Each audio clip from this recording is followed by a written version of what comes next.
շնորհակալություն գույքային իրավունքների կապված ինստիտուտային բնույթերը զբաղվում անհատական ասած հայցերը միայն ներկայացնում տեսանկյունից ընդհանրապես որն է ճիշտ գնալ անհատական հայցերով թե կոլեկտիվ հայց ներկայացնենք որպեսզի ֆիքսվի այսպես կոլեկտիվ հանցագործությունը էթնիկ զտումը տակտիկայի տեսանկյունից որն է ավելի ճիշտ ուսումնարանը Նշեմ, որ այս ընթացքում մի շարք գործընկերների հետ մենք կարողացել ենք նշանակալի խմբի սեփականության իրավունքի վերաբերյալ գործեր ներկայացնել մարդու իրավունքների եվրոպական դատարանին, նախ ունեցել ենք միջազգային համագործակցության փորձ, երբ օգտագործյա լավագույն իրավաբանական ընկերությունների թիմերը pro bono ներգրավել են մեր աշխատանքներում եւ ինչն է հետաքրքիր է, որ շուրջ 120 օգտագործյա իրավաբաններ մեզ հետ համատեղ ուսումնասիրել են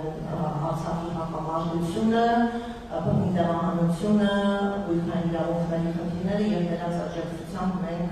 նախապատրաստել ենք մի քանի 100 գանգատներ, որոնք այս պահին ներկայացված եւ գրանցված են եվրոպական դատարանում։ Սա կարևոր է նաեւ այն առումով, որ օգտագործյա մասնագետները, որոնք ոլորտում են եւ հաջողության կետերում են, իրենք նաև պատկերացում ունեցան Արցախի հակամարտության վերաբերյալ եւ մենք լիահույս ենք, որ իրենց հետագա գործունեության շրջանակներում նաև հոգով եւ սրտով աջակցեն այս խնդրին եւ մյուսը, որ մենք ներգրավեցինք համալսարաններում ուսանող բարձր կուրսերի ուսանողների եւ նրանց կամավորական աշխատանքի շնորհիվ շուրջ 300 գանգատներ ներկայացրեցին։ Սակայն հասկանալի է, որ մի քանի 100 գանգատը եւ մենք գործում ենք 150,000 բռնի տեղահանվածի հետ, չի կարող ամբողջ մարդկերը վերականգնել։ Լավագույն ճանապարհը դա միջնետական գանգատն է եւ ողջ իրավիճակը պետությունը մարդու իրավունքների խախտումների ցուցադրմամբ ներկայացնում է դատարանի եւ մյուս պետության միջազգային պատասխանատվության խնդիրն է հստակ կերպով ձևակերպում եւ դա արված էր, սակայն քանի որ համաձայնագրի խաղաղության համաձայնագրի նախաստորագրված տեքստը հրապարակվել է եւ այնտեղ մենք ունենք հստակ դրույթ փոխադարձ հրաժարումների վերաբերյալ, սա էլ որ մղեց մեզ այլընտրանքային ռազմավարության մշակման նման պայմաններում մենք կարևորում ենք արդեն մասսայական գանգատների ներկայացումը։ Տեխնիկապես հնարավոր է ինչպես անհատների կողմից գանգատների ներկայացում, այնպես էլ խմբերի, բայց չափազանց կարևոր է թե խմբավորման հիմքում ինչպիսի հայտանիշ են ընտրված, օրինակ ընտանիքի գործի խմբավորում ենք իրականացնում, համայնքի խմբավորում ենք իրականացնում, թե վերցնում ենք մեկ կոլեկտիվ հայց ենք ունենում, որտեղ բոլոր բռնի տեղահանվածների անունից փորձում ենք գանգատ ներկայացնել։ Նշեմ, որ այստեղ եվրոպական դատարանի մոտեցումն էլ նշանակություն ունենա, առնվազն 2016 թվականի ապրիլյան պատերազմի շրջանակներում որդեգրվել էր կոլեկտիվ հայցերի ներկայացման մոտեցումը, բայց օրինակ դատարանը փաստաբանական թիմին խնդրեց, որպեսզի գործերը անջատվեն եւ անհատական գանգատներ ներկայացվեն, քանի որ անհատական գանգատի շրջանակներում ավելի բարձրորոշ է դառնում հասցված վնասը եւ դրա գնահատումը հեշտանում է դատարանի համար։ Կոլեկտիվ հայցերի բարելավում երբեմն կարող է խառնաշփոթ լինել, թե ում ինչ վնասը պատճառել եւ հարուցման հասցեականությունը ապահովելու առումով դատարանը կարող է դժվարություններ ունենալ։ Նշեմ, որ դատարանի պրակտիկան հատկապես ուկրաինական գործերով եղել է մի դրական նախադեպ եւ դատարանը հաշվի առնելով գործերի տարերային բնույթը պարզեցված ընթացակարգային լուծումներ է առաջարկել տվյալ դիմումատուների եւ նրանց շահերը ներկայացնող ներկայացուցիչների համար։ Այս առումով մեր իրավաբանական թիմը պաշտոնապես կոմունիկացիա խնդրում ենք բացեցված ընթացակարգերի ներդրում նաև արցախյան գործերով հաշվի առնելով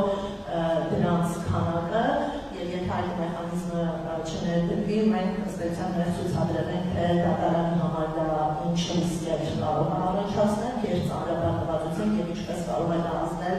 դատարանի արդյունավետության վրա։ Քննարկման փուլում է եւ մենք դրական սպասում ունենք։ Եթե այս բացեցված ընթացակարգը առաջարկվի, կարծում եմ մենք հնարավորություն կունենանք շատ ավելի մեծ թվով գործեր ներկայացնելու։ Մեր խնդիրն է, որ 100,000-ավոր գործերն էլ ներկայացվեն դատարանում։ Այստեղ քանակը բերելու է որակական փոփոխությունների եւ մեր գնահատմամբ դեպս փոփոխվելու է նաեւ դատարանի արձագանքը, դիրքորոշումները, վերահսկողությունը եւ ինչու ոչ նաեւ ժամանակը։ Եթե մենք ունենանք մեծանուն գործեր, վստահ ենք, որ օրինակ կմեծանա նաեւ դատարանի պատասխանատվությունը այս գործերին անդրադառնալ եւ լուծում տալ հնարավորինս տան ժամկետում եւ չհետաձգել օրինակ տասնամյակներ։ Եվ եթե հնարավոր է մի կարճ ես դիտարկում անեմ նաև վերադարձի իրավունքի մասով, ըստ էության դուք հետաքրքիր առաջարկ արեցիք, որ խմբեր ձևավորվեն եւ այցելություններ իրականացվեն Ադրբեջան։ Սա հենց կարճատև վերադարձի իրավունքն է։ Եվ լարված փոխհարաբերություններ ունեցող պետությունների բարակայում հասկանալի է, որ գործնականորեն իրավեսական չէ երկարաժամկետ վերադարձը